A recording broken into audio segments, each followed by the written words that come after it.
நல்ல மொறு மொறுன்னு கிரிஸ்பியாக ரவை பக்கோடா தாங்க இன்றைக்கி செய்ய போகிறோம். நல்ல மொறு மொறுன்னு இருக்குங்க. வாங்க நம்ம எப்படி செய்யலான்னு பார்க்கலாம்.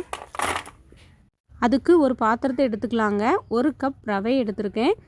அதை ஆட் பண்ணிவிட்டு கொஞ்சமாக உப்பு சேர்த்துக்கோங்க. சேர்த்துட்டு தண்ணி எதுவும் சேர்க்கக்கூடாது. நல்லா புளிச்ச தயிர் ஒரு 2 கப் நான் எடுத்திருக்கேன். 1 கப் ரவைக்கு 2 கப் தயிர் சேர்த்துருக்கேன். தயிர் சேர்த்துட்டு இதை கொஞ்சம் கொஞ்சமாக நல்லா ஆட் பண்ணிவிட்டு நம்ம இதை கிளறி விட்டுக்கிடலாம்.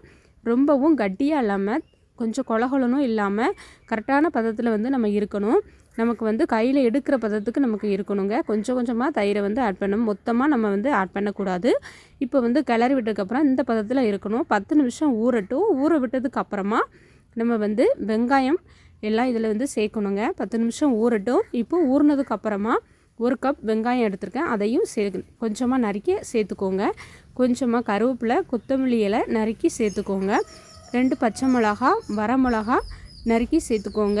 கட் பண்ணி ஆட் பண்ணிக்கோங்க. இப்போ நல்லா பிசைஞ்சு விட்டுக்கிடலாங்க. ரவை, தயிர் எல்லாமே நமக்கு செட் ஆகணும். இந்த வெங்காயம், வத்தல், பச்சை மிளகா, கொத்தமல்லி எல்லாமே சேர்த்துட்டு நல்லா பிசைஞ்சு விட்டுட்டு சூடான ஆயில் கொஞ்சம் சேர்த்துக்கோங்க. இப்போ எண்ணெய் சூடானதோ நம்ம பக்கோடாவுக்கு நம்ம இந்த மாதிரி முள்ளி சேர்த்துக்கிடணும். கொஞ்சம் கொஞ்சமாக முள்ளி சேர்த்துக்கோங்க. ரொம்ப பெருசாக விடாமல் கொஞ்சம் கொஞ்சமாக முள்ளி சேர்த்துக்கோங்க. இதுக்கு எண்ணெயும் ரொம்ப தேவைப்படாது. ஏன்னா கொஞ்சம் கொஞ்சமாக தான் நம்ம முள்ளி சேர்த்துக்கிறோம். அவ்வளோதாங்க, நமக்கு பக்கோடா ரெடி ஆயிடுச்சு. சமைக்க தெரியாதவங்க கூட இந்த பக்கோடாவை ட்ரை பண்ணலாம். அவ்வளோதான், ரெடி ஆயிடுச்சு பக்கோடா. வீடியோ பிடிச்சிருந்துச்சுன்னா லைக் பண்ணுங்கள், ஷேர் பண்ணுங்கள், சப்ஸ்கிரைப் பண்ணுங்கள். Thank you friends. ஷேர் பண்ணுங்கள்.